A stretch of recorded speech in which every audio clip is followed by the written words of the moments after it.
Picture a colour. Blue. The blue of a summer sky just after dawn before the haze comes in. The blue of deep, clear water with no bottom you can see. The blue of the Madonna's robe in every painting you've ever seen in every church in Christendom. Now imagine that colour costs more than gold. Not a little more, a lot more. By weight, we're talking 5, sometimes 8 times the price of gold per ounce. Now imagine that this blue is locked inside a rock, a specific rock, mined in one place on Earth. A single mountain in a remote corner of what we now call Afghanistan, a place called Badakhshan, where miners have been breaking open the earth since before the Romans. The rock is called lapis lazuli. The blue powder ground from it is called ultramarine, from the Latin ultramare, beyond the sea, because it has to travel so far to reach you. From a mountain in Central Asia, through Persia, through Constantinople, through Venice, across the Mediterranean and up the Atlantic coast in the belly of a merchant ship to end up here in Amsterdam in 1636, where you're going to grind it. And when I say grind it, I need you to understand what that means. Not a quick stir, not a casual mix. Hours of methodical, wrist-aching circular pressure. A heavy glass moula on a marble slab, your palms getting numb, your back getting stiff, while a fortune in mineral turns incrementally into paint under your hands. This is a story about colour, about what it cost, about who paid for it and why and what they did with it and what it did to them. But it's also a story about a city in the middle of the strangest economic fever in the history of the world.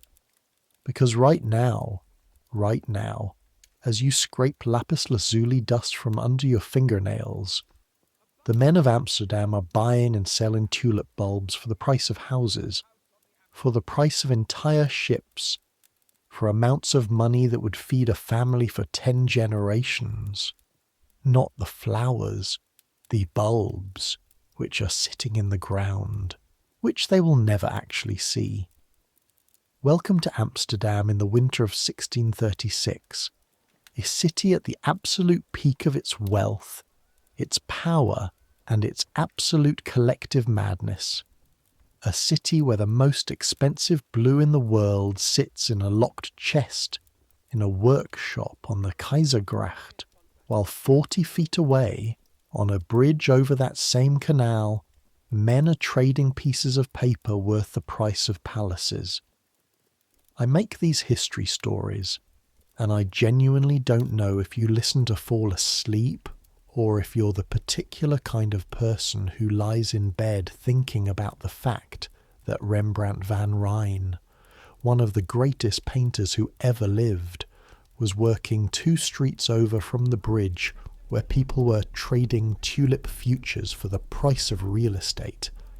If you're that kind of person, welcome. You're home. Everyone else, get comfortable. Here we go. Your eyes open to darkness. Half a second, maybe less. Just enough time to forget where you are, to be nobody, to exist in that brief softness between sleep and waking where the world hasn't reassembled itself yet. Then the smell hits, and you remember everything. It's not a bad smell exactly. It's just a very specific one. The kind of smell that gets into the walls and the floorboards and the fibres of your clothes, and eventually, you're told this takes years, into the skin itself, in a way that no amount of washing fully removes.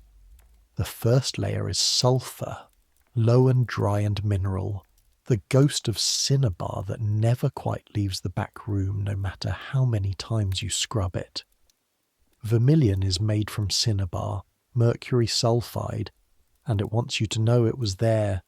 It marks territory the way a fire marks a hearth, leaving the memory of heat even after the flames are gone. The second layer is something acidic and close to sweet. That's the orpiment, arsenic sulfide, brilliant yellow, the colour of sunlight made solid, and it smells faintly of something that would rather not be touched. There's a reason the apothecaries call it auripigmentum, gold pigment, and there's a reason they also call it King's Yellow, and keep it on the highest shelf with a small carved skull above it. The third layer is earthy and damp. That's the linseed oil from last night's work. The way it pools under the grinding slabs and never fully dries until spring comes properly. It mingles with the smell of the stone itself, the red Carrara marble of the grinding table that came from Italy 40 years ago and still smells faintly of the quarry. And underneath all of it, underneath the sulphur and the acid and the oil, is Amsterdam, the canal. The Keisergracht runs maybe 30 feet from the front door of the shop. You know its smell so well by now that you've stopped noticing it except on nights like this, when the wind is wrong and it pushes everything back toward you. Low tide in a 17th century Dutch canal that serves simultaneously as highway, sewer, fish market, and the repository of everything the city decides it no longer wants. It smells like silt and cold water and something that used to be alive, and underneath that, the salt of the North Sea, which is never far from anything in this city, including you. Welcome to Amsterdam, January 1636. The city of canals and commerce, and the most beautiful colours in the world, and the madness underneath all of it that nobody is quite talking about yet. You're lying on a narrow bed in a room above a colour merchant's shop on the Keisergracht, and the bed is actually decent. A proper rope-strung frame with a straw mattress and a wool blanket. Not the straw and floor situation you had in Utrecht before you got this position. Your name is Peter Adrians. You're 17 years old, and you've been in Amsterdam for 8 months. Before Amsterdam, there was Utrecht, where your father makes rope. Good, honest work, necessary work. The kind of work that holds ships to docks and holds cities to their purpose and will never make anybody rich. Your father's hands are rope-roughened and rope-scarred and rope-calloused, and if you look at your own hands now, pink-stained, faintly chemical, you think sometimes about the specific texture of his hands and wonder which set of scars is making the better trade. He shook your hand the morning you left, pressed a folded piece of paper into your palm along with it, a letter of introduction to a man named Hendrik Meyer, colour merchant, apothecary, and dealer in pigments and materials to the painters of Amsterdam. Meyer is a careful man, your father said. He'll teach you something useful, don't waste it. You didn't ask how your father knew Hendrik Meyer. You were 16. The idea of Amsterdam was already filling your entire head. There was no room for questions. 8 months later, standing in this room that smells of cinnabar and canal water, you understand what your father meant by careful. Meyer is meticulous in the way that men become when they work daily with things that can kill you. The Westerkerk bells are already ringing. 6 o'clock. The sky through the tiny window above your bed is still black, shading at its edges toward a deep grey blue that is nothing like ultramarine. Real ultramarine is warm, has a slight violet undertone that you've learned to see and that most people never notice. But the sky at this hour is the colour of smalt, which is cobalt glass ground fine, and which Meyer stocks in 4 grades depending on how fine you want the grind. You know this because in 8 months you've learned to see the world in colours the way a carpenter learns to see wood. Not just blue, never just blue. Smalt blue and ultramarine blue and indigo blue, each one a different thing with different properties and different prices and a different story about where it came from and how it got here. Right now, in this light, the sky is the colour of the 2nd grade smalt in the jar on the 2nd shelf from the bottom left. side next to the raw woad cake from the last shipment before the indigo started pushing it out of the market entirely. This is how your brain works now. You're not sure if this is progress or just what happens to you when you live above a colour shop. You swing your legs off the bed. The floor is cold. Not the polished stone cold of wealthy houses. This is rough-hewn timber cold. The cold that comes through from the canal water 3 meters below you and rises through the pilings the whole building sits on.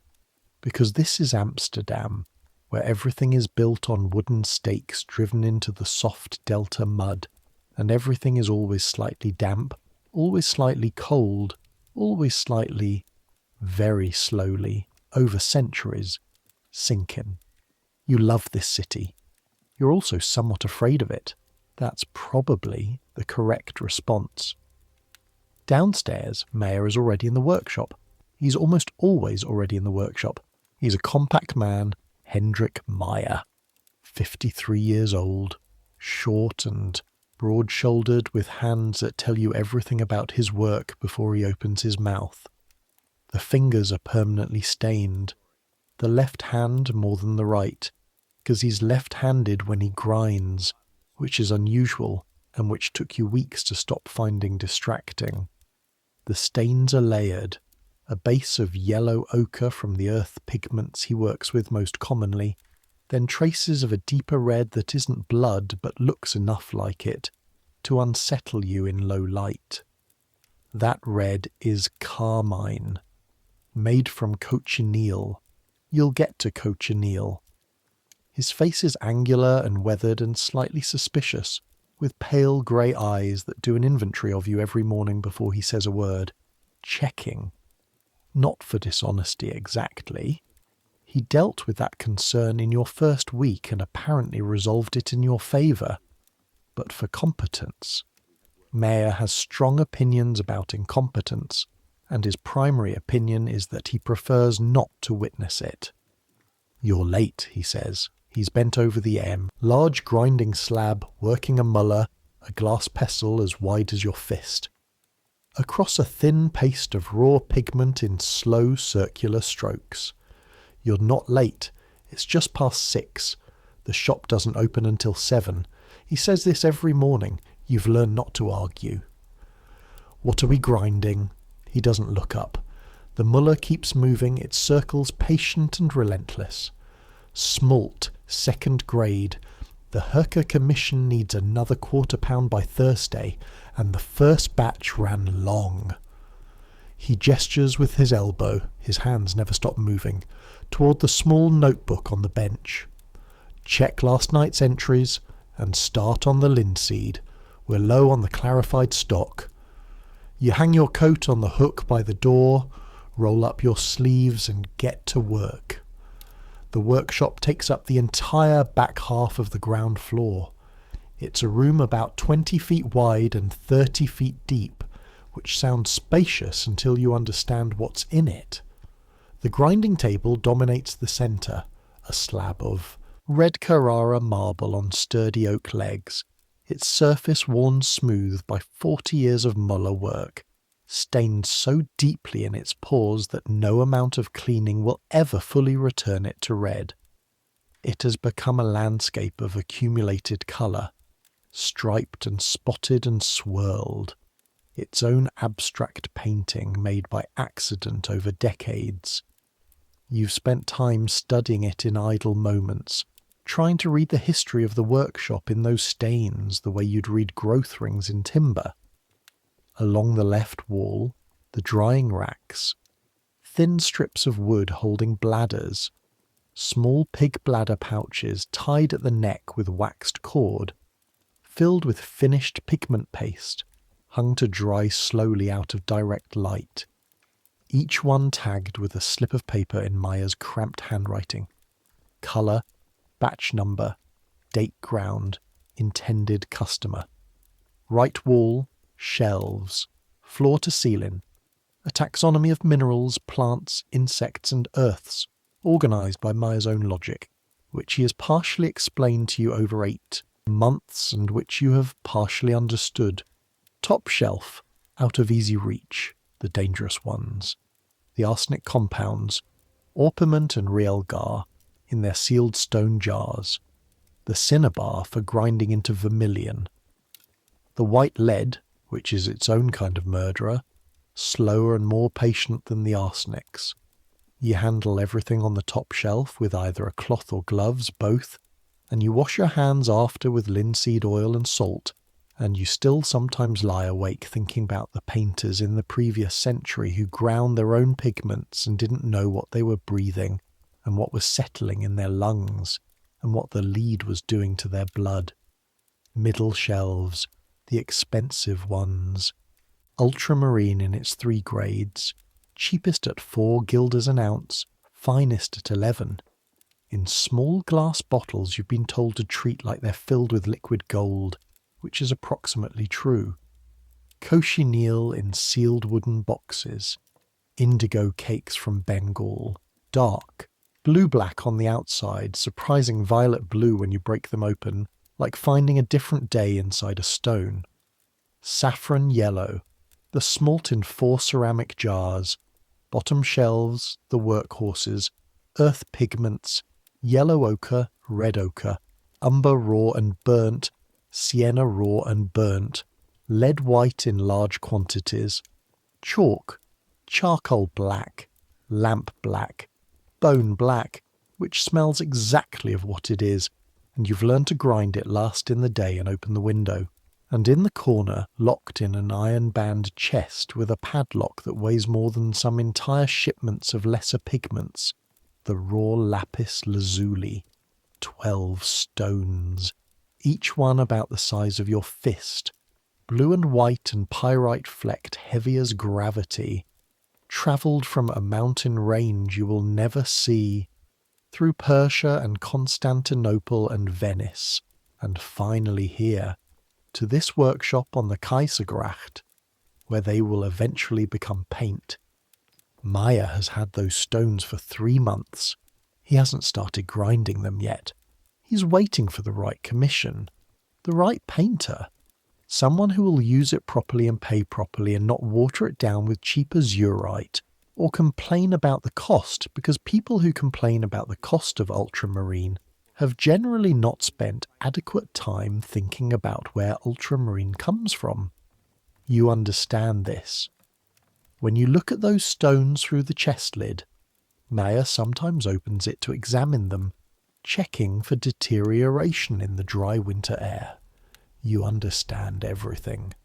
Clarifying linseed oil is slow work, which means it's thinking work. You heat the raw oil gently over a small charcoal brazier. The charcoal takes 4 attempts to light this morning, because the overnight cold got into everything, including the kindling. Then skim the foam that rises, strain it through cloth, add a carefully measured amount of lead acetate, and heat again until the oil is pale and clear and slightly viscous, like honey that's forgotten what it is. The lead acetate is called sugar of lead. It tastes sweet. This is how you know you've accidentally touched your lip after handling it, which you've done exactly once, and Maya's look when he saw you do it will live in your memory as a complete education in why you do not touch your face in this workshop. While you work, Marcia talks. He doesn't always. Some mornings he's silent the entire way through, and you've learned that this silence means he's calculating something, or worried about something, or both, and the correct response is to not exist too loudly. But this morning he talks. The mullah keeps moving.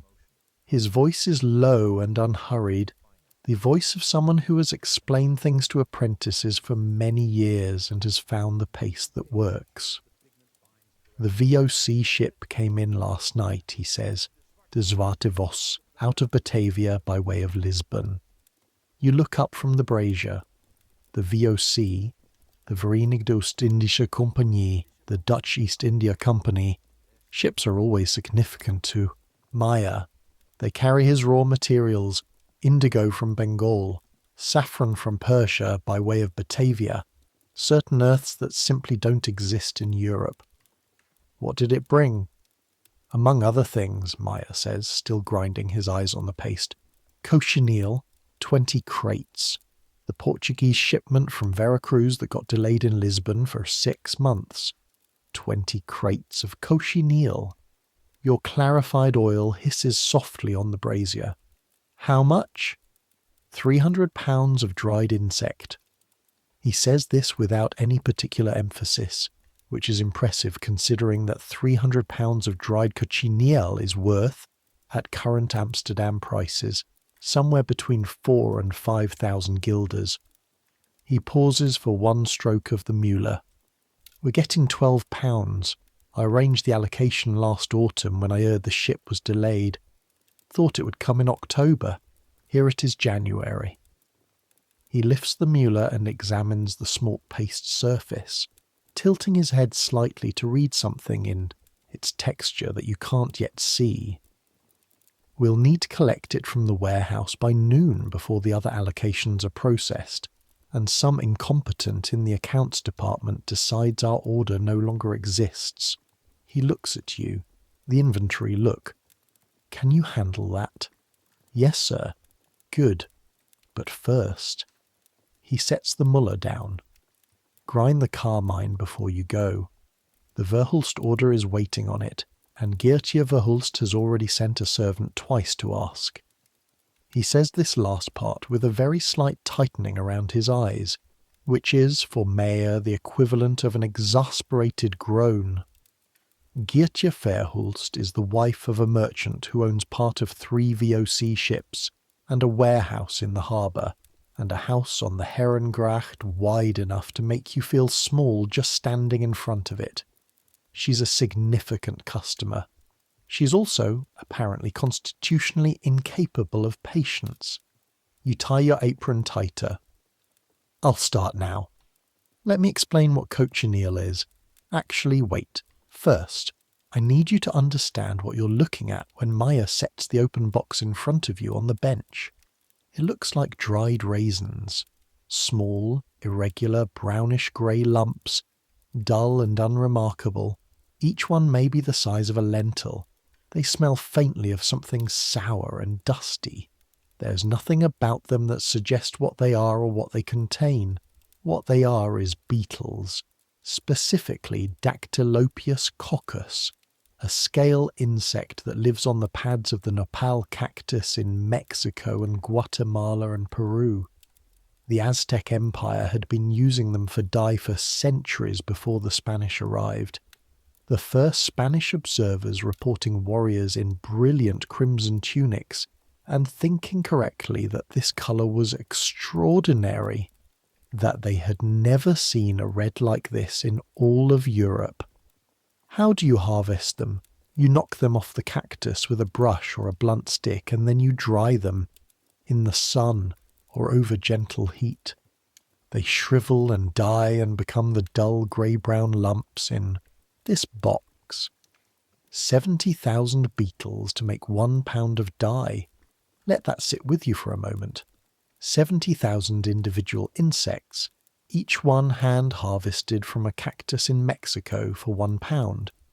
And when you add acid to the dried beetle, lemon juice works, or alum, the colour that comes out is not grey-brown. It's the red of fresh blood, of holly berries, of the sky just before the sun drops below the horizon on a clear winter evening over the IJ harbour. Carmine red, the reddest red that exists in the world in 1636. A red so vivid that the Cardinal of Rome wears it on his robes, and the merchants of Amsterdam pay extraordinary sums for cloth dyed with it, and a painter's wife can't wait an extra week for her miniature portrait because she wants the lips to be exactly this colour and no other. You pick up the Müller. You begin to grind. Start dry. Always. Dried cochineal in the mortar first. Pestle working in careful circles, crushing the hard little bodies until they're powder. This takes longer than you'd think. They resist. The exoskeletons are tougher than their size suggests. Little things don't want to be destroyed, even when they're already dead. The powder is grey, still grey at this stage. Nothing about it says what it will become. Then a few drops of the mordant solution, Maya's proprietary blend of alum and tartar that he won't fully explain. Just the right amounts, you'll learn them, and the powder goes from grey to pink. A few more drops, more grinding. The Muller pressing circles in the paste on the marble, and you can feel through your palms the way the texture is changing, the particles breaking down, the resistance decreasing increment by increment. Then, red. Not gradually. At some threshold, some moment of chemical decision, the shift is sudden. One moment you have pink paste, then you have red. Actually, red. The Muller picks it up and spreads it across the marble, and suddenly the grinding stone is screaming with colour. Really, screaming with it. The way a colour screams when it's real and not imitation. Your hands are red now. They'll stay red for 2 days. The red has a quality that the other colours in the shop don't have. Lead white is white because it reflects everything. Ultramarine is blue because it absorbs everything but blue. But this red feels alive in a way that's hard to explain. It seems to generate its own light, to give back more than what the candle over the bench is providing. You keep grinding. The circles have to be even. The pressure has to be consistent. You can feel the right texture through the Muller, through your palm, through the base of your thumb, which is starting to ache in the good way, the way it aches when the work is being done correctly. The paste grows smoother. This is the part nobody sees. The painters who use finished pigment, the Vermeers and Rembrandts and 100 working painters whose names nobody will remember in 20 years, they buy it in bladders and see colour. Ready to use. They don't think about the beetles. Or they do know, in the vague way you know wheat grows in fields but don't think about it when you're eating bread. But you have red hands and an aching wrist and 70,000 beetles worth of knowledge, and somehow that makes the colour more real, not less. You're making red. Maya, working across the room on the smalt, glances at your paste. He doesn't say anything, but he nods, slightly. That's high praise from Maya. By 8:30, the carmine paste is in its bladder on the drying rack, tagged, dated. Your hands are red to the wrist. You've scrubbed them twice with linseed oil and coarse salt. Maya's method, which removes pigment from skin better than soap, and leaves your hands only slightly drier than a winter canal wall. Then they're down to a faint pink now, like you've been holding something warm for a long time. Maya hands you the paperwork for the VOC warehouse. A single sheet of folded paper with a wax seal and a lot of cramped Dutch in his handwriting. An allocation order countersigned by the VOC's warehouse clerk, allocating 12 pounds of raw cochineal to Hendrik Meyer, colour merchant, Kaisergracht 218. The warehouse is on Kattenberg, he says. Eastern Docks, you've been twice before. For the indigo, yes. Take the canal path to the Regulusgracht junction, then the Binnen Amstel. He pauses. The footways along the Rokin will be crowded this morning. Something's happening at the Neue Brug. What's happening? He gives you a look that says he doesn't know and has deliberately not asked because asking would require knowing, and knowing would require having an opinion, and having an opinion about what's happening at the Tulip Bridge right now would raise his blood pressure. Tulip business, he says, in the tone of a man who has strong feelings he has chosen, for the sake of his own peace, not to have out loud. You pick up the paperwork, put on your coat, check your pockets, and go out into Amsterdam. The cold hits you like a wall. January in Amsterdam is a specific kind of cold, not the dry, brittle cold of the inland winters you grew up with in Utrecht. This cold has water in it. The humidity from the canal soaks into everything, into your coat, into the wool of your scarf, into the skin of your face within the first minute of being outside. It doesn't just make you cold, it makes you damp and cold, which is a different and less tolerable category. The Keizergracht is steel grey this morning, its surface flat and slightly oily. The kind of water that looks like it might be solid but definitely isn't. A man is rowing a small flat-bottomed boat along the near bank, his oars leaving long oval prints in the stillness that close behind him, like the water is deciding whether the boat was ever there. From a barge moored further along the canal, someone is unloading barrels, rolling them up a plank thunk by thunk by thunk, the sound bouncing between the canal walls in a way that makes it seem like there are more of them than there are. The smell changes when you step outside. The workshop smell fades, sulphur and linseed and old marble, and Amsterdam's own smell takes over. Water first. Always water. The canal system of this city is, in 1636, perhaps the most sophisticated urban waterway in the world.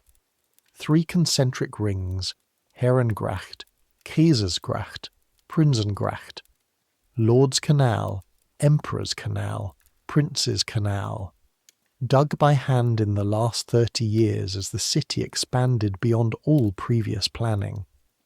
Lined with the buildings you now see on both sides, the tall, narrow merchants' houses with their elaborate gable ends, their ground-floor warehouse doors, their hoisting beams jutting out from the peaks like wooden arms reaching for cargo. Behind the water smell, coal smoke.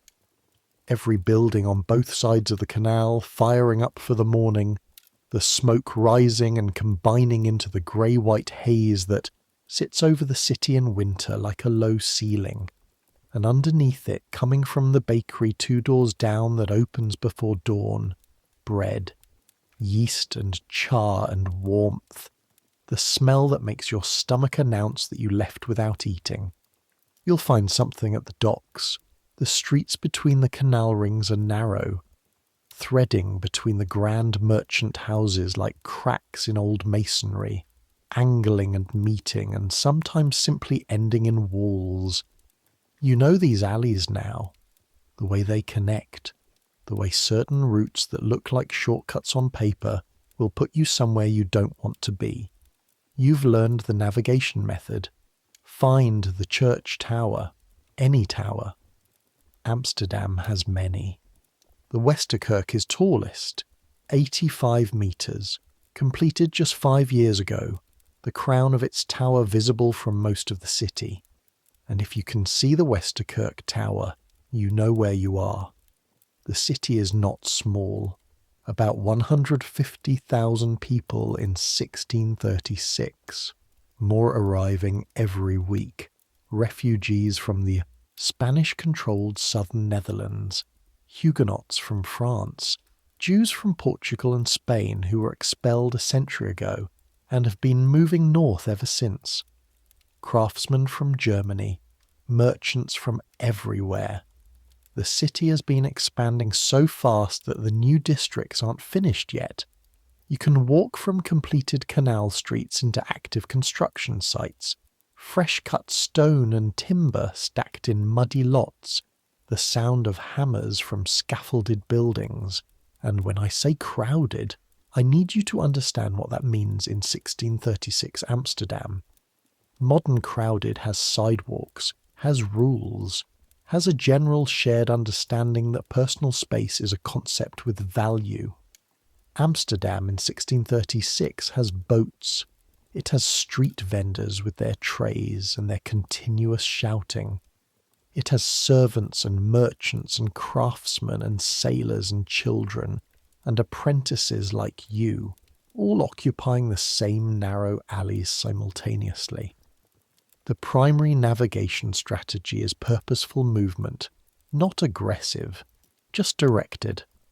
People read this in your posture and route around you rather than into you, most of the time. Then you turn the corner onto the Rockin, and the crowd is suddenly something different. Something is happening at the Nieuwe Brug. Meyer was right.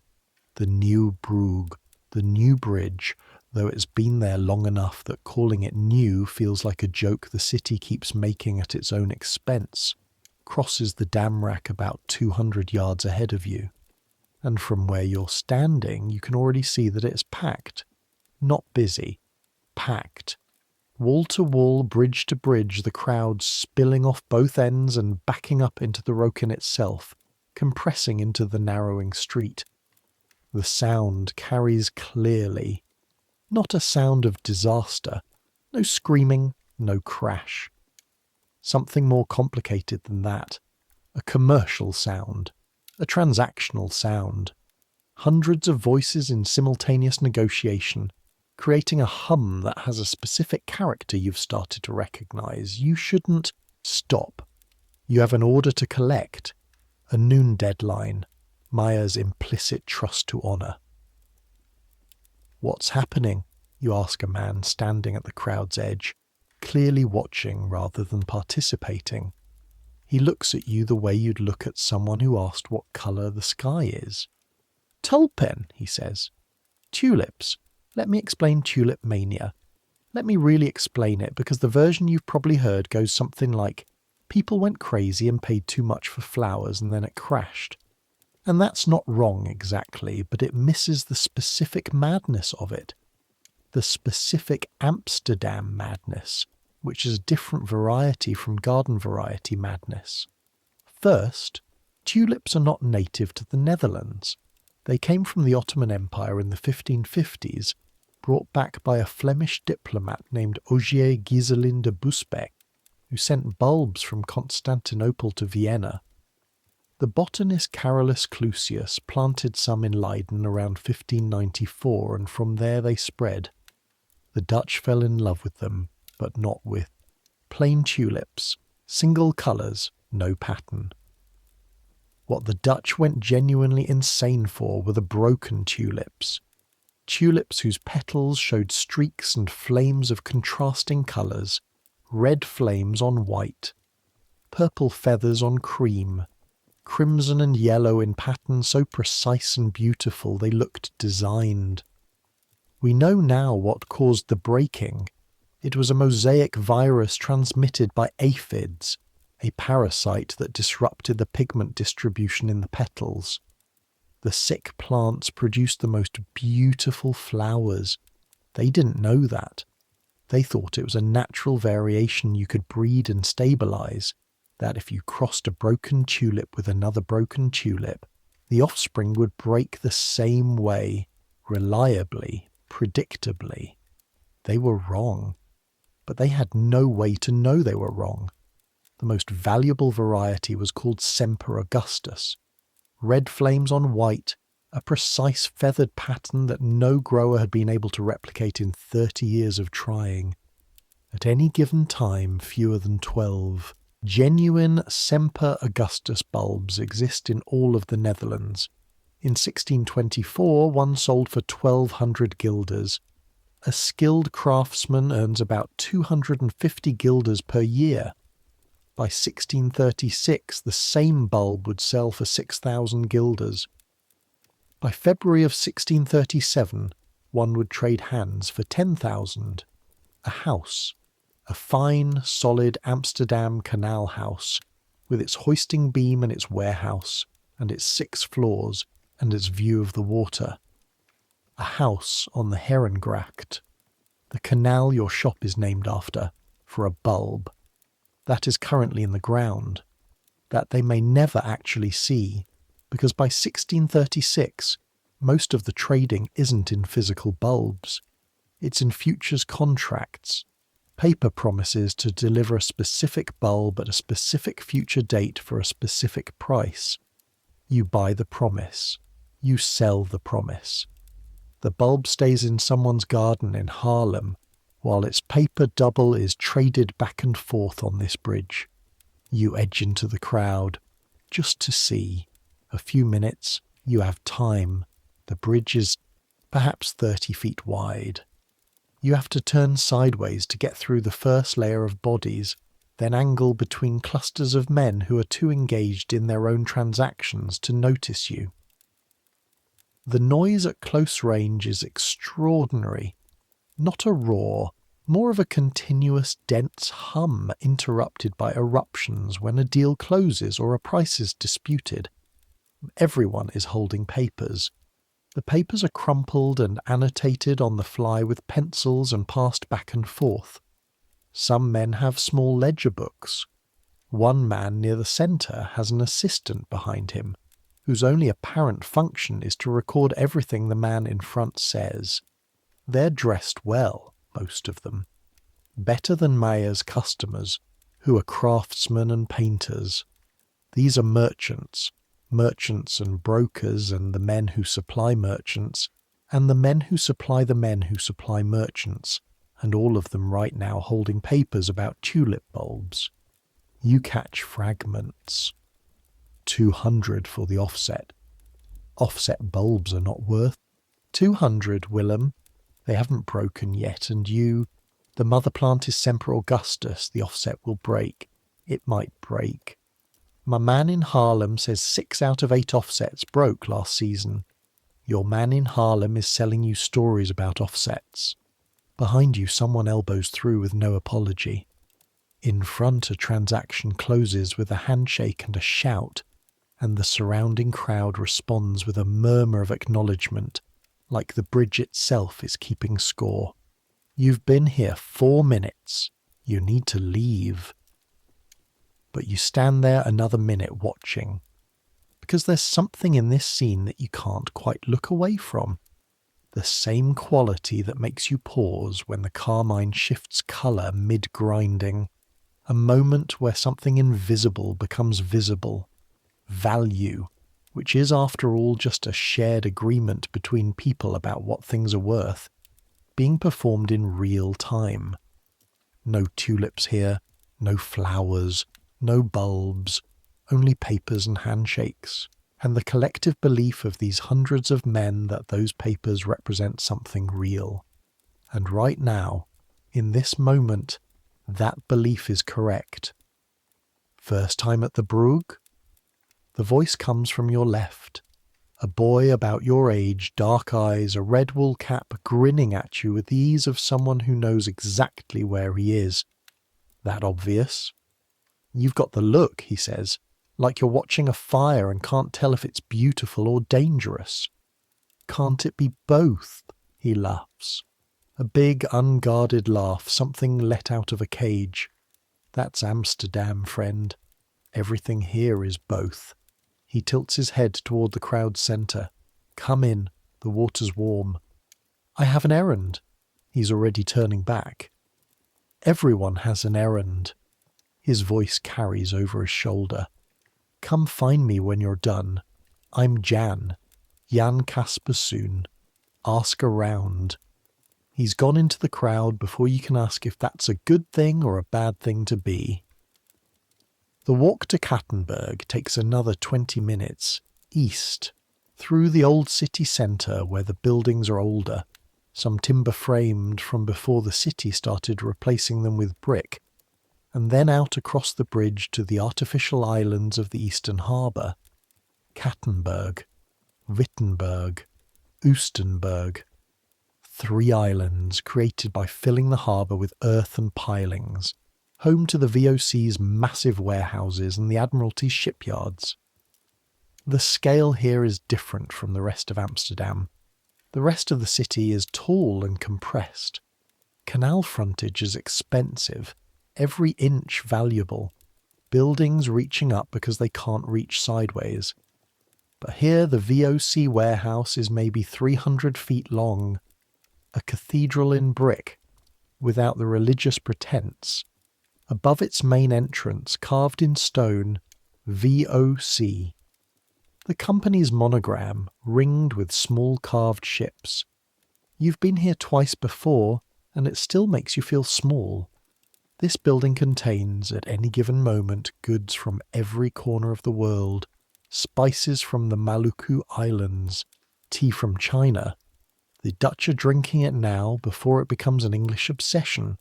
Silk from India, porcelain, pepper in quantities that fill the air with its smell, nutmeg, cloves, and the pigment materials that Maya has been building his business around for 20 years.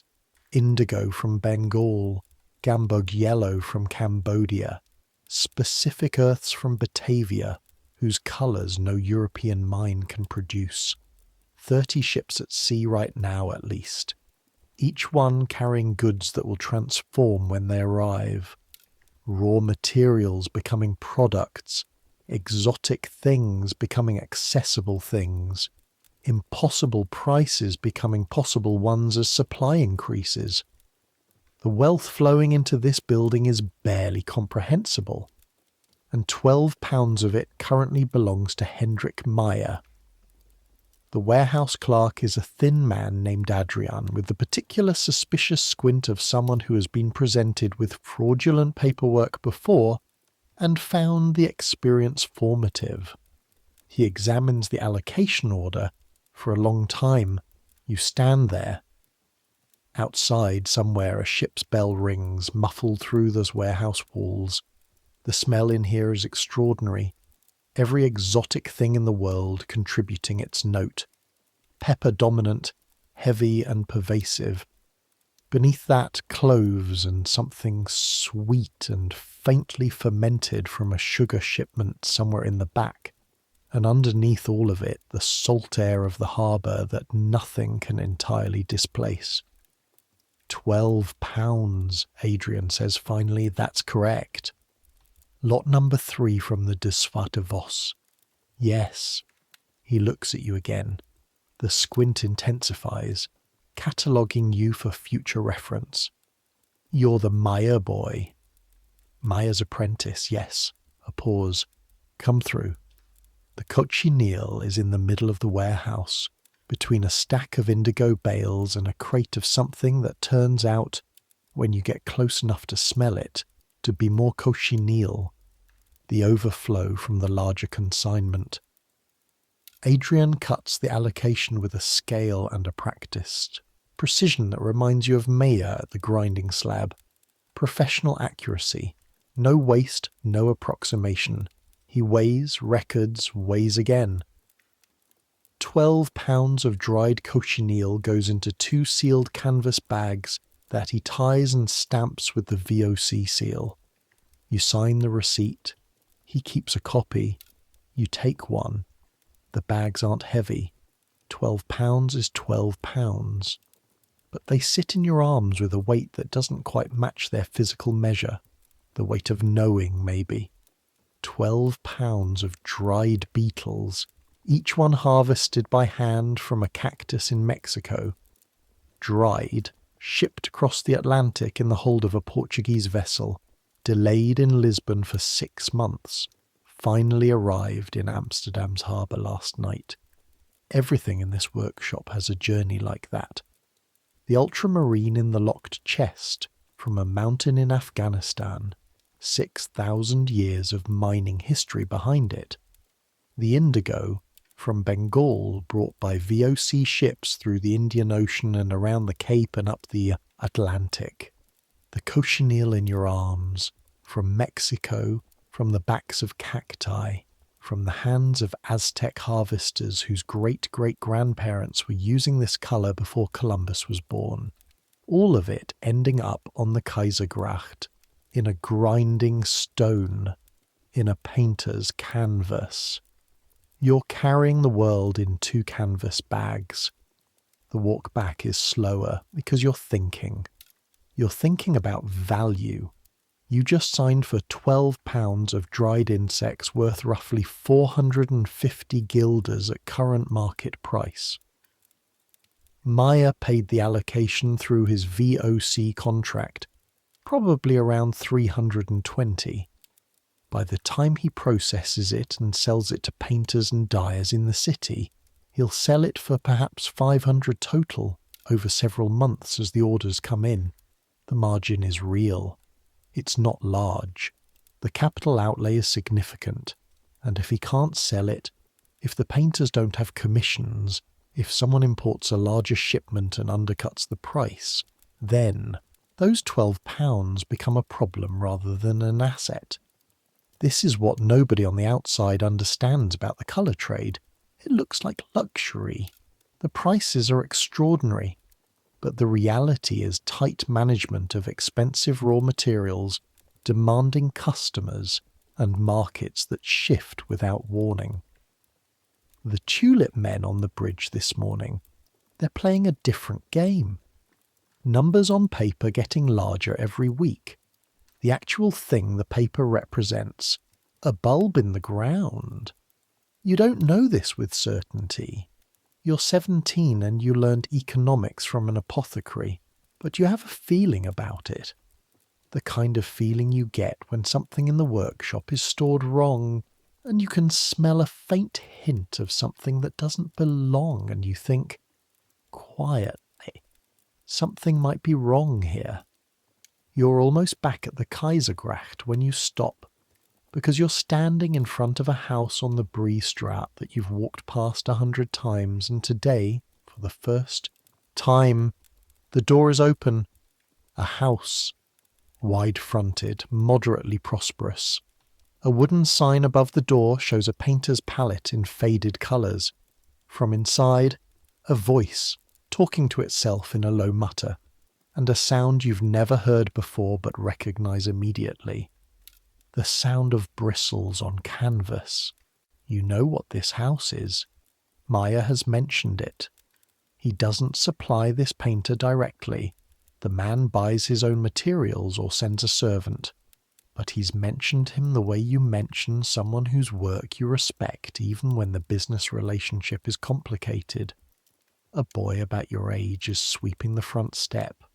He looks up. "Can I help you?" "Does Master Van Ryn work here?" He gives you the look of someone who has explained this many times. He's working. I know. I work for the colour merchant on the Kaisergracht. Meyer's. A shift. The weariness becomes interest. Meyer's. We need ultramarine.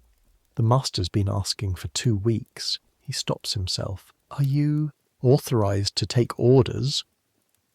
You think about Meyer's face if you came back with an inquiry from Rembrandt van Ryn. You think about the 12 lapis lazuli stones in the locked chest. I can relay an inquiry, you say carefully. The boy's name is Samuel. He takes you inside, not to the studio, which is upstairs and from which the voice and the bristle sounds continue without pause, but to the ground floor workroom where the paints are prepared. It's similar to Meyer's workshop, and entirely different. Similar grinding slabs and mullers, similar arrangements of pigment jars. Different in smell. Oil painting is oilier than pigment grinding, obvious in retrospect but striking in person.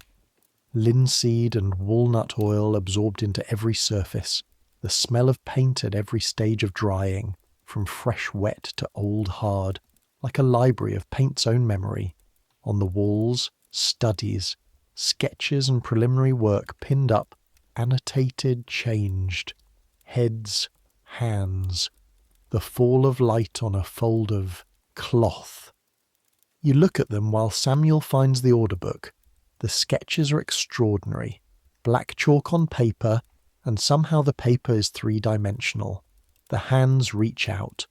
The light falls exactly where light would fall on that specific face in that specific moment, caught and held. You think about the pigments, the way carmine turns red during grinding, the lapis lazuli in the chest. The painter upstairs is going to use the blue you make to paint something that looks like this. Samuel gives you the order, a large painting for a Mennonite patron. Background requires deep, clear blue, not smalt, too grey-toned, not indigo, too warm, shifts over time, ultramarine, finest grade. The quantity is significant. The price will be significant. You write it in your pocket notebook, the small one you carry, because on your second day, Maya said, if you don't write it down, it didn't happen, and you've never forgotten this. Samuel looks at you with the expression of someone who has been relaying this inquiry for 2 weeks. I'll bring it to Maya this afternoon, you say. Good, Samuel says, in the tone of someone who will believe it when the blue arrives. Back on the Bristraat, the cold has intensified. Your hands on the canvas bags are stiff. The cochineal inside doesn't know or care. You think about the sketches on the walls, about what it takes to make the blue that will go into those paintings, the mountain in Afghanistan, the miners, the merchants in Persia who buy from the miners, the merchants in Venice who buy from the Persians, the ship across the Mediterranean and north around Spain, and up the Atlantic to the North Sea, and finally to Amsterdam, where Maya will buy the raw stones and lock them in a chest and wait for the right commission. And then you'll grind them, blue that costs more than silver, blue that painters in the previous century had to beg their patrons to fund, that painters sometimes left blank spaces for in their compositions because they couldn't afford to fill them yet. Blue that this city right now in the middle of its unbelievable prosperity can afford. That's something. That's actually something. Maya is with a customer when you get back, a thin man in a good coat, examining smalt samples with the focused attention of someone who knows exactly what they're looking for. You set the cochineal bags on the back bench and wait. The conversation between Maya and the customer is conducted in the specific language of the colour trade, half craft terminology and half chemistry, and half the needs of painters who are being represented in absentia. The blue needs to hold in the shadows, the customer says. Smalt shadows will go grey within 20 years, Mia says. This is true, known problem. For shadow work, I'd recommend a mix. Smalt in the midtones, indigo in the deep shadows. Master Van Dyck specified smalt. Master Van Dyck, Maya says carefully, specified smalt because in Antwerp his patron's budget specified smalt. In Amsterdam the budget is different. A pause. The kind of pause that contains a decision. Show me the ultramarine. Maya doesn't move for a moment. Then he goes to the cabinet and takes out not the locked chest, but one of the finished bladders from the rack. 3rd grade ultramarine, 4 guilders an ounce. He places it on the counter. The customer opens it. Looks. The colour is visible even from across the room, even in the winter morning light through the workshop windows, even after everything you've processed today. It's blue, that blue, the one that starts this story. The customer is silent for a moment that has a quality of stillness to it. How much? Maya tells him. The customer doesn't flinch. 6 ounces. 6 ounces of ultramarine, 24 guilders, for the amount that would fit in your cupped palm. Maya wraps it. His hands are completely steady. After the customer leaves, Maya reads your note about Van Ryn. He reads it, twice, sets it down, picks it up. You went to the Bristraat. I walked past, the door was open. The sound that means he's deciding whether to be annoyed or pleased. The commission sounds significant, you say. Van Ryn is not the easiest customer. He pauses. He knows too much about colour to be satisfied easily. He wants the finest grade and wants it yesterday and will argue about the price even knowing he has the money. You wait. But his paintings last, Maya says. He says this quietly, and it means something you'll understand better later, when you've been in this trade long enough to see the difference between paintings that age and paintings that don't, and to know which ones the ultramarine went into. The men who commission from him will be showing these paintings to their grandchildren, which means they'll remember where the pigments came from. He folds the note. Tell Samuel we'll deliver a sample of the finest grade on Friday. Price 11 guilders an ounce. I'll hold there. The emphasis on that last sentence is clear. Not for you to negotiate. You nod. He nods. This is the most he's trusted you with since you arrived. That afternoon, Maya opens the locked chest. He takes out one of the lapis lazuli stones and sets it on the grinding table and steps back. It's larger than you expected up close, about the size of your fist, slightly irregular, heavy. You can see the weight of it in how Maya handles it, the careful grip, the slight adjustment. The outside is rough, unpolished, grey-white streaked with blue, with flecks of pyrite, fool's gold, that catch the workshop candlelight and hold it. But where someone has broken a small piece from one edge, the interior is visible, and the interior is blue. Not blue like the sky outside, not blue like the smalt in the jar, not blue like anything you've seen in a jar or on a canvas, or in the sky over Amsterdam on a clear winter morning. Just blue, the colour itself before language got to it. You've never seen it broken before, Maya says. No. The exterior is misleading. Most minerals are. The value is inside. He turns the stone in his hands. Do you know how long this took to get here? You said Afghanistan. Badakhshan, northeastern Afghanistan. There's one mine of significance. The Sare Sang mine. It has been worked continuously for 6,000 years. He sets the stone down on the marble. 6,000 years of miners going underground in a mountain in the middle of Asia, breaking lapis lazuli from the rock, carrying it out. The ancient Egyptians used it. The Mesopotamians. Tutankhamun's death mask has lapis in it. This same blue has been in human hands for 6,000 years. The stone sits on the grinding table, weighing exactly what it weighs. And when we grind it, he says, we'll produce enough fine-grade ultramarine for perhaps 4-ounce units. 44 guilders worth at current prices. He pauses. The profit margin on ultramarine, if I'm being honest with you, is thin. The raw stones are expensive. The grinding takes days. The yield is unpredictable. He looks at you.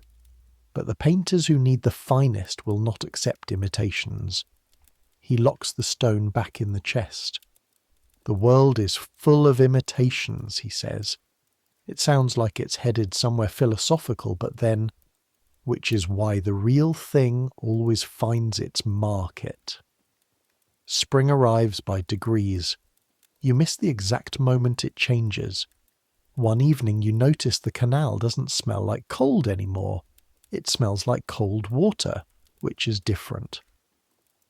One morning the light through the workshop window has a horizontal quality to it. The low winter light replaced by something that strikes the grinding table at an angle that makes the marble look warm. And then one day in late February something else arrives. It starts in Haarlem. Maya hears it from a customer, a dyer from the Jordaan who comes in weekly for indigo and has the particular alertness of a man who tracks prices for a living. He comes in on a Tuesday morning with a different energy than usual. Haarlem auction didn't clear, he says, setting down his coat.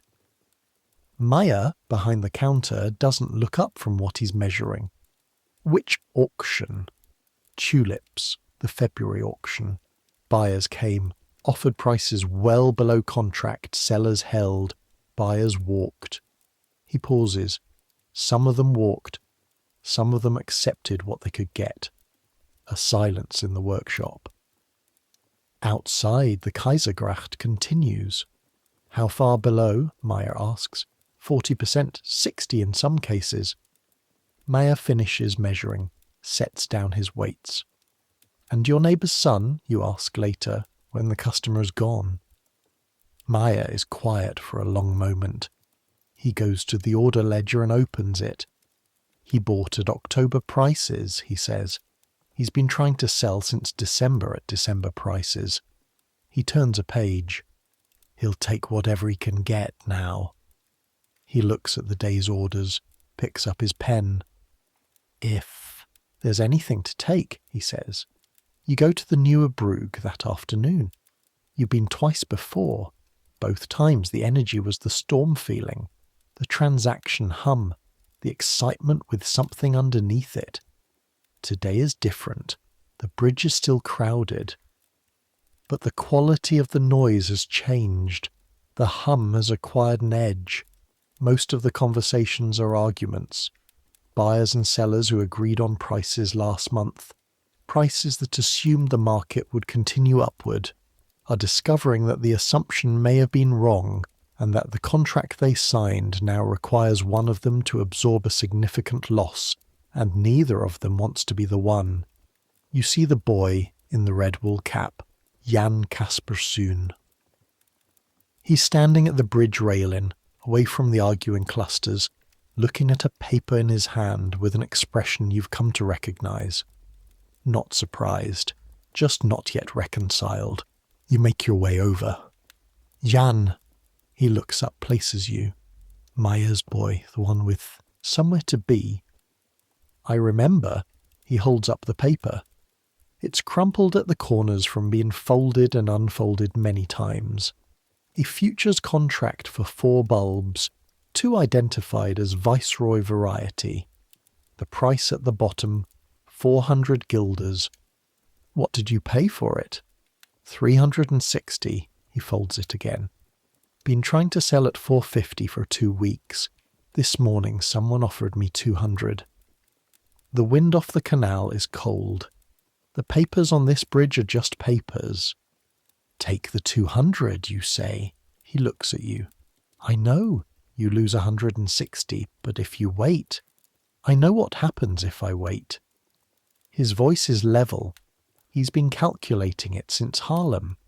You can see that in his face. The calculation already done, the answer already known, just not yet accepted. "I know." "Take the 200, you say again." He looks at the bridge around him, all the arguing men, all the papers. Then he walks back into the crowd. You never learn what he decides. Back at the Kaisergracht, the workshop is quiet.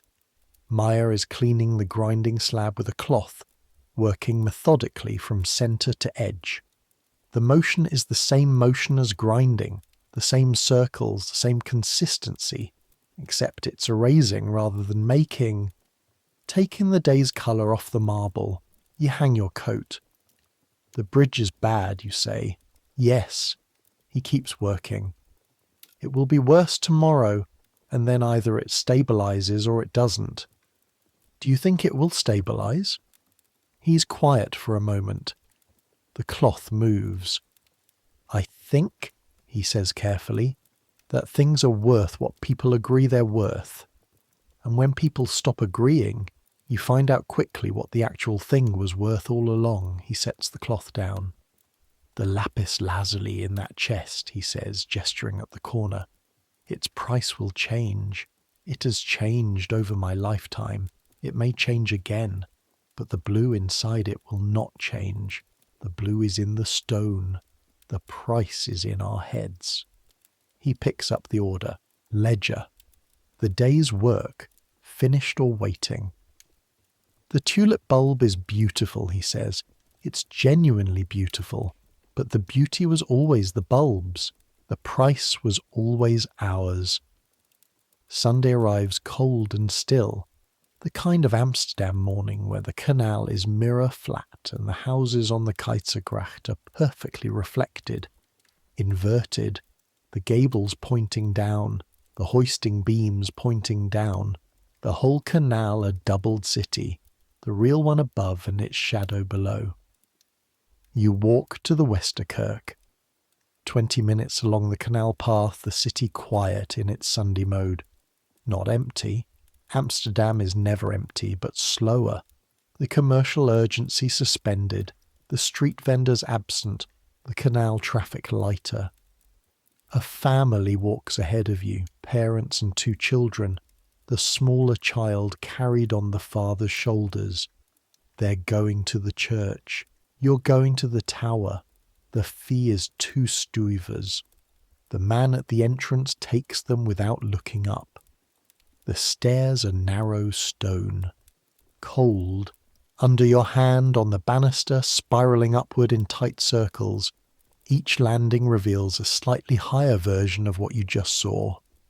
Amsterdam in layers, ascending. Rooftops first. Then canal rings becoming visible, the water catching the morning light. Then the broader geometry, the concentric arcs of the 3 main canals, the way the city was designed with a confidence that still feels almost aggressive 30 years later.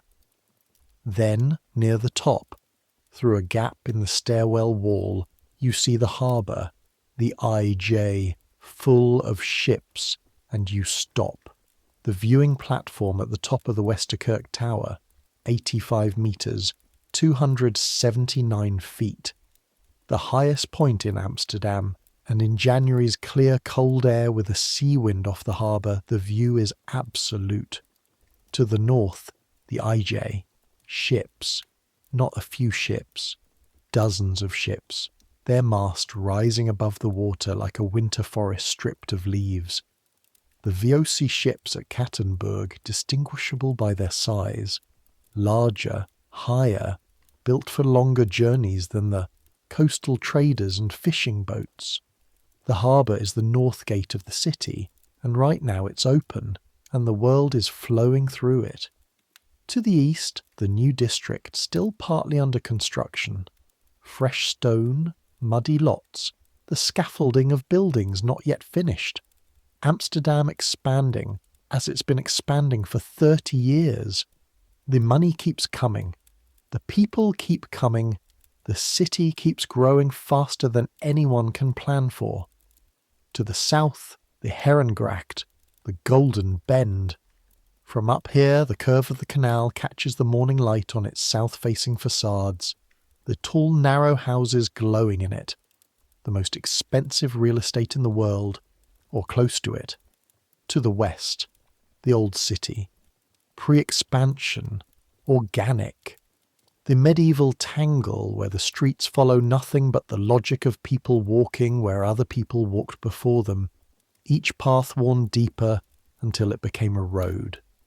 You can see the seam from here, the exact line where the planned city begins and the organic city ends, visible from above as clearly as a join in 2 different kinds of timber. You can see the Nieuwe Brug from here too, even on a Sunday people on it. The tulip trade doesn't fully stop for the Sabbath, despite the clergy's sustained and apparently ineffective objections. But that's not the first thing you see. The first thing you see is colour, the red brick of the older buildings darkened by years of coal smoke to a deep burgundy, the grey of the canals, flat and cold, the white of fresh mortar in the new construction, the green of old copper on the church roofs, not the Westerkerk's own copper weather vane, just above you, still bright, but the older roofs to the north and east, their copper long since oxidized to verdigris. Verdigris.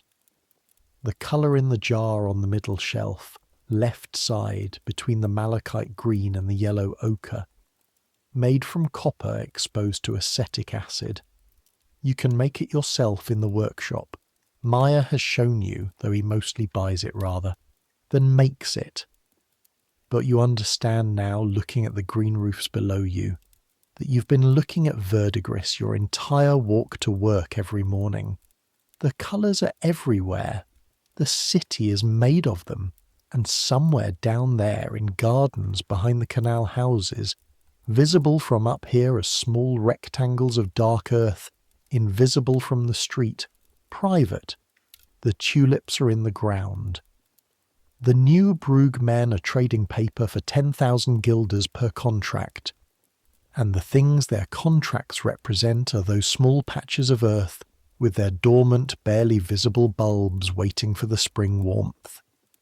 From up here the gardens look peaceful. The wind is very cold on the platform. You've been up here for 20 minutes. Your hands on the iron railing are nearly numb, fingers stiffening in a way that reminds you of the mornings when the workshop brazier takes too long to light. Your breath makes small clouds that the sea wind immediately takes south, but you don't want to go down. You're trying to hold two things in your mind simultaneously. The city below you, solid. The canals and the ships and the cobblestones and the people. The weight of the lapis lazuli in the locked chest, which you've held in your hands. The resistance of the grinding marble. The smell of cinnabar in the back room. And the city as the bridgemen experience it. A series of numbers, paper, future values. A city made of expectations rather than stone. Of what things will be worth rather than what they are. Both cities exist in the same space. The painter upstairs on the brie strut, his canvas is real fabric. The oil in Maya's bladders is real oil. But the blue they'll make together is not just a mineral. It's also every decision that every person made along its 6,000-year journey to get here. Every miner and merchant and ship captain whose agreement was required to move it from the mountain in Afghanistan to the grinding table on the Kaisergracht. Value is a decision. But some decisions last longer than others. The blue in a painting from this year, made with this ultramarine, will still be blue in 300 years. The lapis absorbs the same wavelengths it absorbed when the mountain was being formed. The tulip contract in Jan's pocket will be worth whatever Jan and whoever he sells it to decide it's worth, which right now is changing in a direction nobody is enjoying. You don't have words for what you're thinking. You're 17, and you work in a colour shop, and your philosophy education consists of things Maya says while grinding pigment. But you feel like you're seeing something from up here. Something about real things and agreed upon things, about what lasts. You go back down. The stairs, clockwise this time, the city appearing and disappearing through the narrow windows as you descend. The harbour, the rooftops, the canal rings, street level. You walk back along the Kaisergracht with the sea wind at your back and Amsterdam all around you. Loud and purposeful and full of itself in the way that cities at the top of their power are always full of themselves. You think about Maya's neighbour's son, who put 600 guilders into tulip futures last autumn. You think about Jan Kasper Soon with his crumpled contract on the bridge. You think about the 12 lapis lazuli stones, each one a fist-size piece of the world's oldest blue. The stones will still be stones tomorrow. Their colour doesn't change with the market. 3 weeks later, Maya calls you to the grinding table. He takes the key from the chain at his belt, opens the locked chest. He takes out one of the lapis lazuli stones and sets it on the marble and steps back. "Yours to start," he says. You look at him. "You've been watching me grind for 8 months," he says. "Your hands are steadier than mine now for this work." He hands you the muller. 4 ounces, finest grade. The Van Rijn commission. Start with the dry crush. The stone is in front of you. The muller is in your hand. You begin. The first day the stone resists. Of course it resists. It's been a stone since before the Roman Empire. It doesn't particularly want to be pigment. You use the iron mortar for the initial crush, the heavy hammer breaking the stone into fragments, then coarser fragments, then something approaching gravel, then approaching sand. Each stage takes longer than you'd think. The material is dense and stubborn, and the pyrite flecks, fool's gold distributed through the stone, are harder than the lapis itself, requiring extra attention. Your wrist aches by midday. You switch hands. The left is less practiced and the circles are uneven, and you can feel the difference in the feedback through the Mueller. The texture of the paste telling you when you're pressing wrong, when the angle is off. By evening you have a preliminary crush, not yet pigment, not by a long way. But the stone is no longer a stone. Maya examines it without touching. He holds a candle close and looks at the colour in the paste. He nods. The second day is different.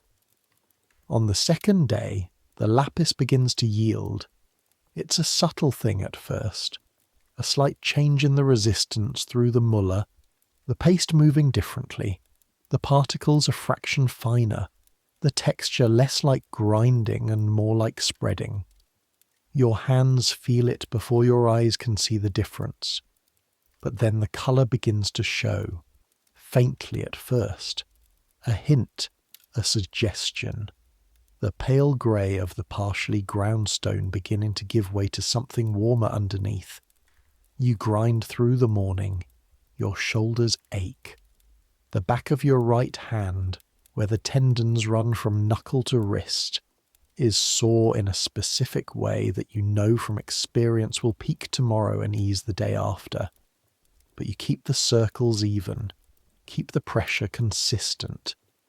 Maya comes by twice to check, touches the paste briefly with one finger, says nothing. Afternoon. The colour in the paste is unmistakable now. It's blue. Tentatively, cautiously blue, like something emerging from the dark that isn't sure yet how much to show, but blue. Blue like the beginning of an answer you've been asking since you saw the broken stone on Maya's grinding table 3 months ago. The third day, you finish the first extraction. There's a process after the grinding. Maya shows you this part himself, working beside you at the slab for the first time since the work started. The ground paste is incorporated into a warm medium of pine resin dissolved in lye water, kneaded like bread dough with your hands, the lapis, and the medium combining. The kneading is hot, slow work, your hands in the warm medium, pressing and turning and pressing again. And then, over 2 hours, through a process that feels like waiting as much as working, the blue separates. The finest particles of ultramarine leach out into the medium. The waste mineral stays behind. You press and drain and press again, and each pressing gives you a brighter, cleaner blue. Until finally, in the last pressing, what comes out onto the marble is, you've seen this colour before, in the broken stone, in the finished bladders on the shelf. But this is different. You made this. Your hands are in it. The circles your wrist traced for 3 days are encoded in this paste somehow. The specific pressure of your specific palms. It's blue. That blue. Ultramarine. Beyond the sea. You've been in Amsterdam 8 months. You came from Utrecht with a rope maker's letter of introduction and a bundle of clothes and an inexact sense of what you were going to. You've ground cochineal and cinnabar and led white and smalt and more yellow ochre than you can remember. You've navigated the bridge at the height of the tulip madness and watched it at its turning. You've learned to see the world in colours, and this is the colour at the centre of it. The colour that costs more than gold, the colour locked. In the mountain in Afghanistan for 6,000 years. The colour that will go in the sky of a painting that people will still be looking at in a future you cannot imagine. You hold it up to the north light from the workshop window. Maya is watching from across the room. Good, he says. Then, now do it again. 4 ounces means 4 ounces. Spring is properly arrived by the time the commission is ready. The canals smell different in spring.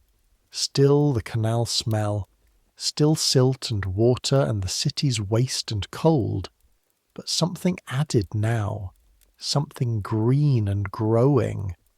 The same thing that's in the gardens behind the canal houses where the tulip bulbs are beginning to push up their first shoots. The tulip market is over, officially, quietly, without ceremony. The contracts are being renegotiated at whatever price the parties can agree on. Some sellers are getting 20% of what they'd been promised. Some are getting nothing because the buyers can't pay and the courts are overwhelmed with cases, and the general shared decision of the city seems to be to absorb the losses and move forward rather than try to litigate every single contract. Maya's neighbour's son lost 140 guilders of his inheritance. He's still talking to his uncle. So there's that. Others did not do as well. You deliver the ultramarine to the Bristraat on a Tuesday morning in late March. Samuel opens the door. He checks the contents of the case against the order. He nods. Come in. The master wants to see the delivery. You follow Samuel upstairs, the studio. You've imagined it from the ground floor sketches. The reality is larger and better lit and stranger than you're imagining. Large windows on the north wall letting in light that doesn't change with the sun's position. Below the windows, the working table, and on the easel in the centre of the room, the painting, mostly complete. Deep rich colours in the areas he's finished, the flesh tones already. Extraordinary, the fabric already convincing. But in the upper left, where the sky is, where the background opens up into whatever space this painter has created, bare canvas, waiting. The painter is at the table, wiping his hands on a cloth. He's 41, Rembrandt van Rijn. Not the face from the late self-portraits, not yet worn by the financial disasters that are coming, the bankruptcy, the losses.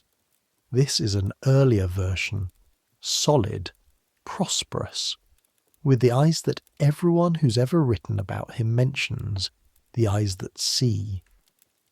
Maya's apprentice, he says. Yes, sir. He picks up one of the bladders from the case, squeezes it slightly, feeling consistency. He handles it the way Maya handles things he's spent his life learning to judge. Good grade, he says, not a question. Finest, you say. Zarisang origin, processed. I know where it comes from. He opens the bladder, takes a small amount on his finger, holds it to the north light. The blue catches the light. It's the same blue you made, the same blue you ground for 3 days. Your hand's work in this man's hand. He looks at it for a long moment. Something passes through his expression that you don't have a name for. Tell Maya it's good work, he says. Then he goes back to his painting. On the walk back to the Kaisergracht, the spring air is around you, slightly warmer than January, the canals beginning their spring smell, the city beginning its spring energy. You think about the bare canvas in the upper left corner of that painting. By now, tonight maybe, or tomorrow, the blue will be there. The painter's hand will put it there. The specific blue you ground, your specific wrists and palms, translated through the painter's brush into sky. And then it will dry. And then it will stay. The people who look at that painting in the future, you don't know when, you don't know how far, they won't think about the mine in Afghanistan or the ship across the sea or the grinding table on the Kaisergracht or the 17-year-old apprentice who ached his way through 3 days to make it. They'll see the sky, and the sky will be exactly the right blue, and maybe that's how it should work.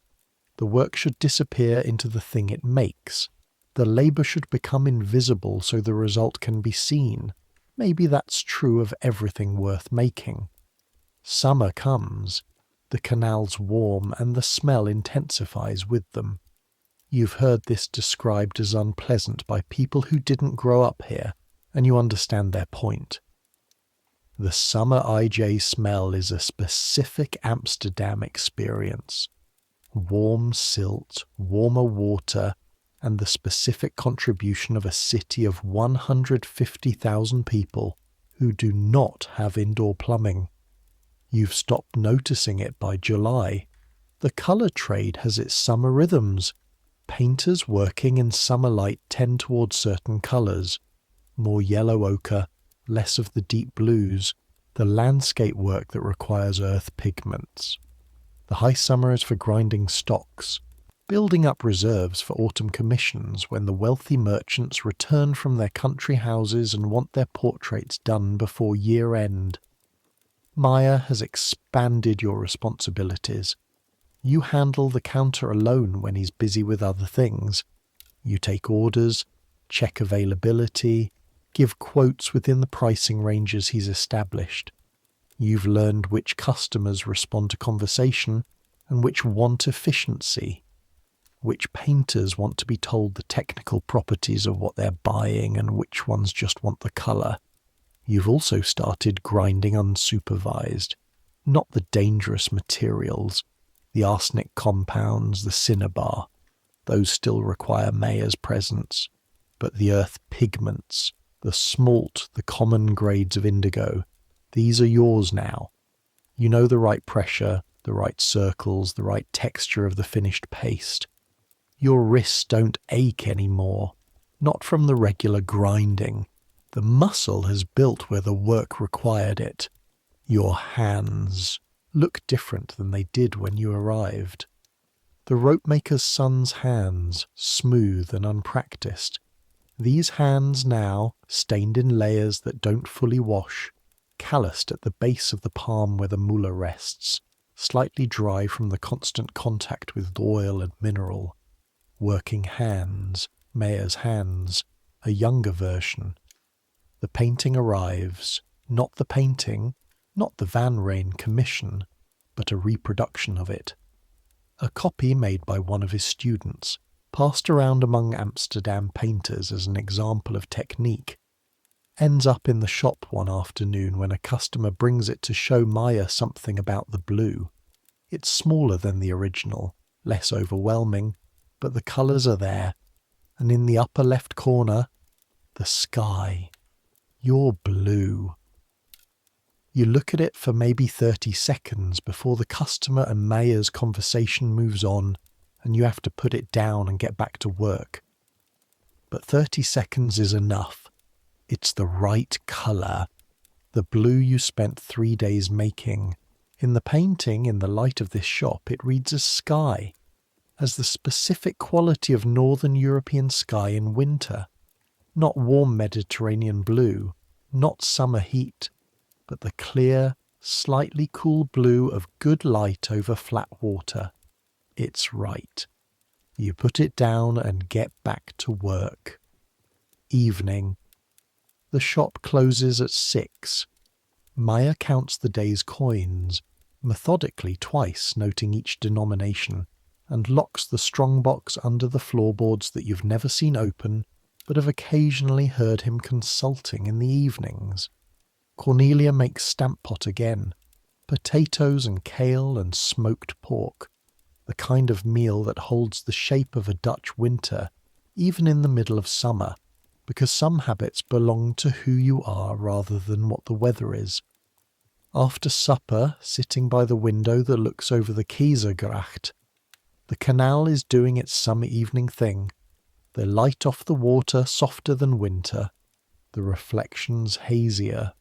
People are still out. Amsterdam summer evenings have a quality of extension, the day not quite willing to end, the city using every hour of the long northern days for business and then for the pleasure of not doing business. You can see from this angle the garden wall behind the house 2 doors down. Maya's neighbours, the garden where the tulips grew. They came up beautifully in the spring. Maya's wife reported this, without editorial comment but with a slight emphasis that communicated something.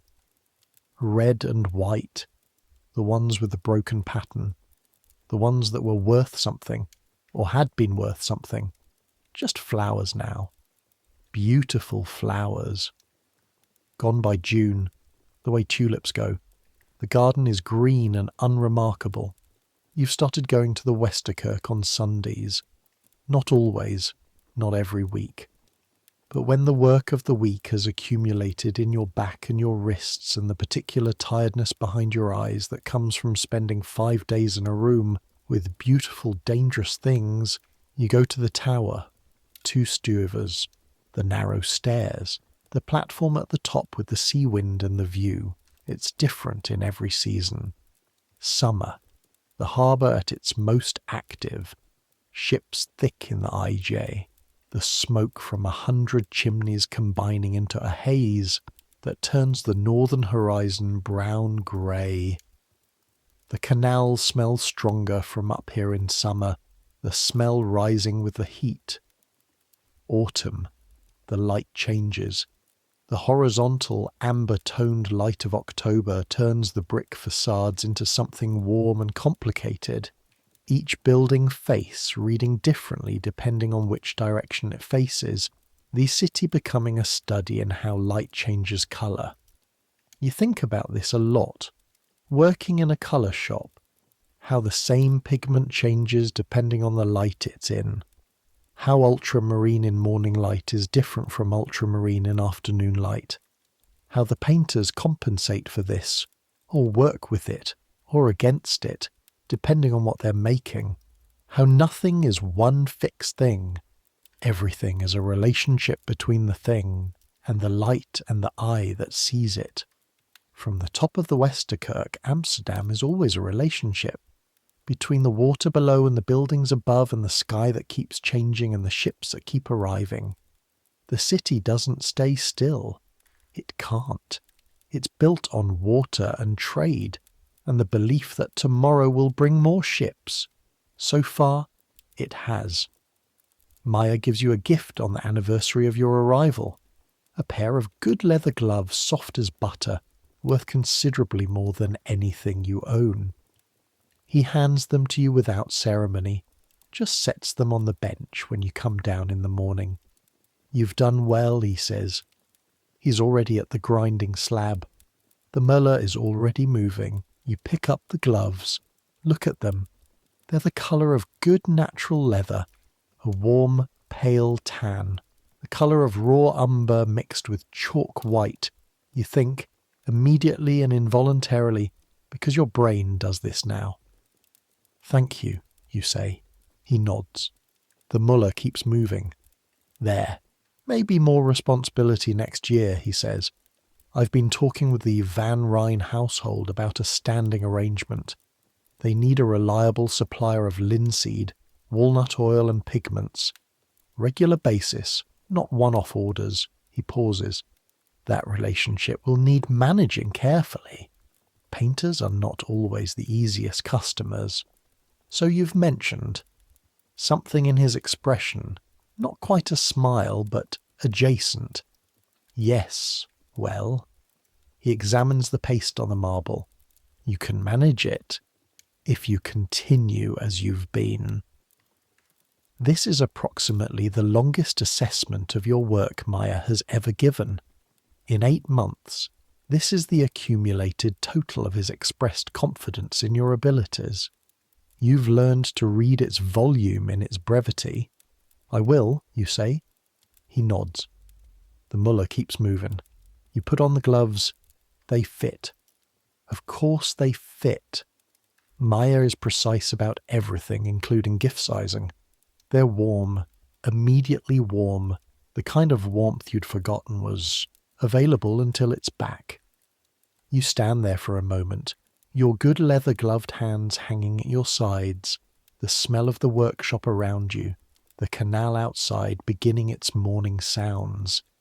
This city, this specific city, on this specific morning, in this specific year.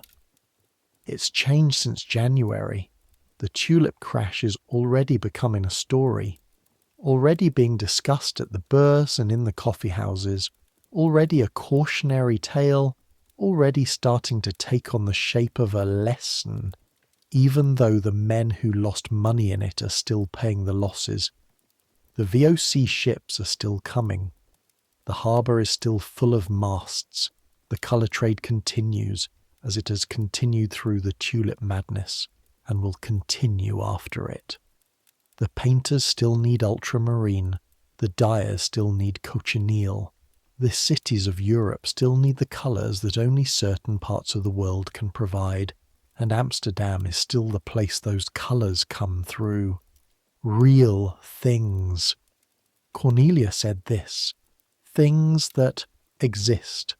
The blue in the painting on the Brie Strait. The painting drying on the canvas. The lapis from Afghanistan in the oil from linseed grown in Dutch fields. The painting aging slowly as all things age. The colours, the good ones, the real ones, made properly, not changing the way cheap imitations change. Lasting. The work week begins again on Monday. Cornelia makes bread in the morning now, sometimes.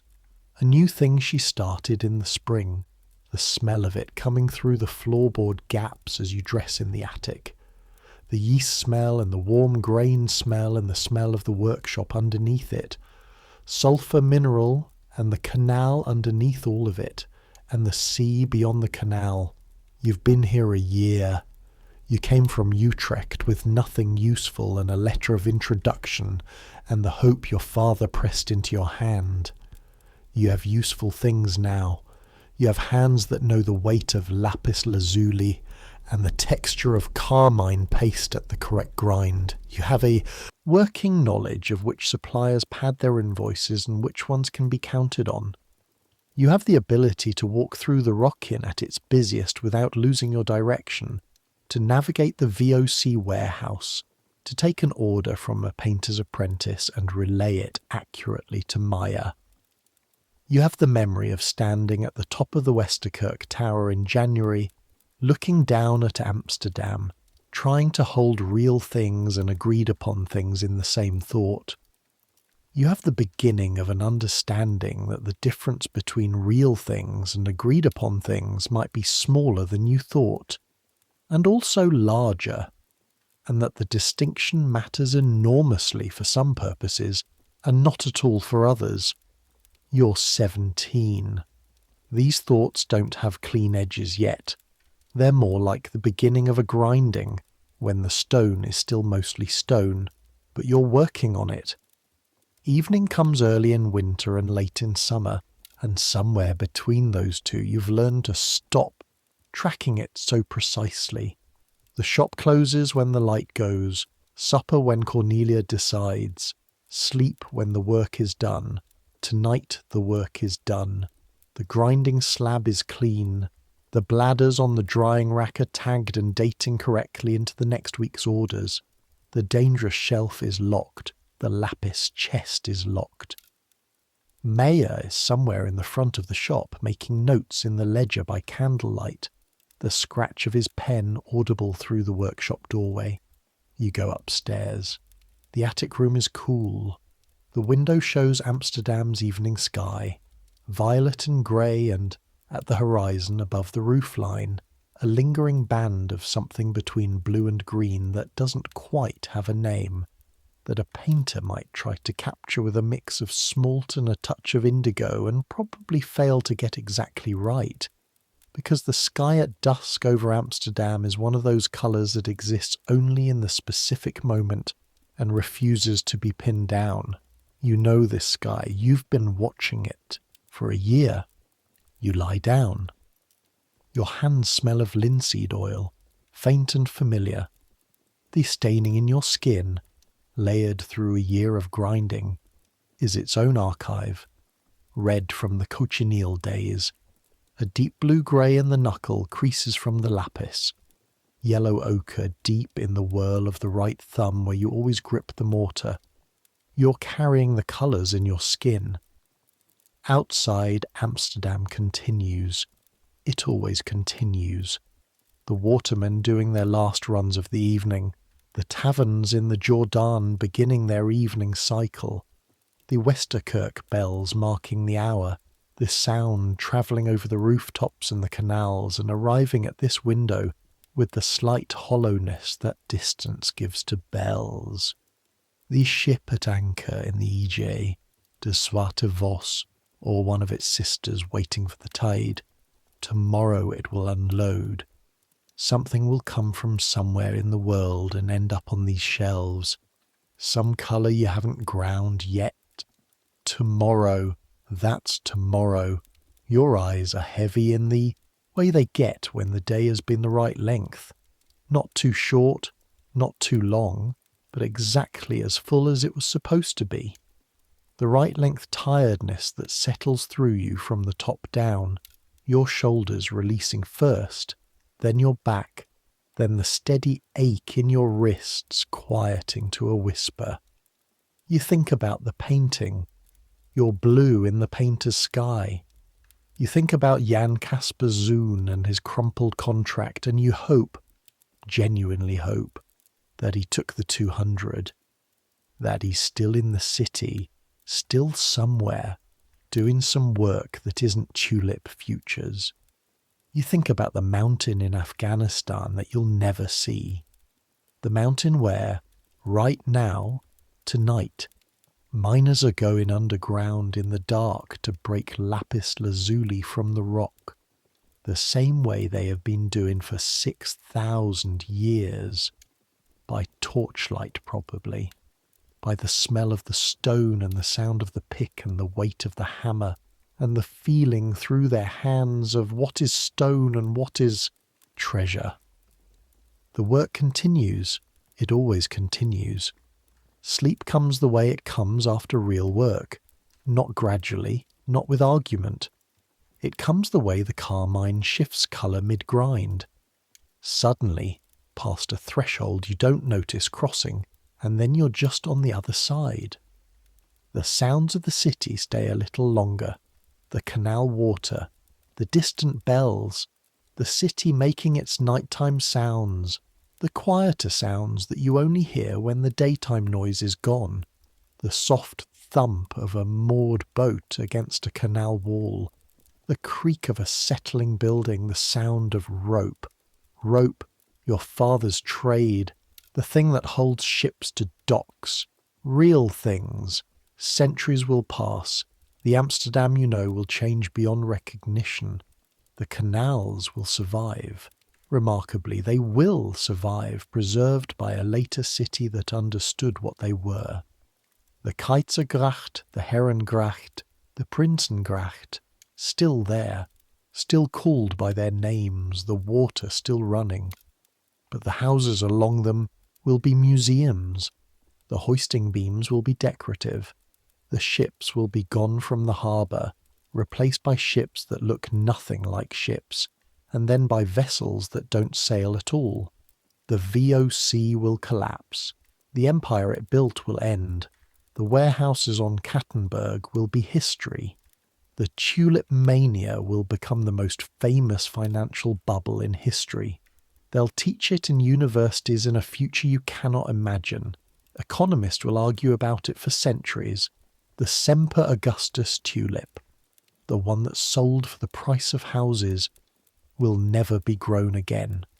The virus that made its pattern will spread to other bulbs, corrupt them, and the variety will die. But the paintings will survive. The painting on the Brie Straat with the bare canvas in the upper left corner, it will survive. It will travel. It will end up in a building built specifically to hold it, in a future Amsterdam that preserves what this Amsterdam made.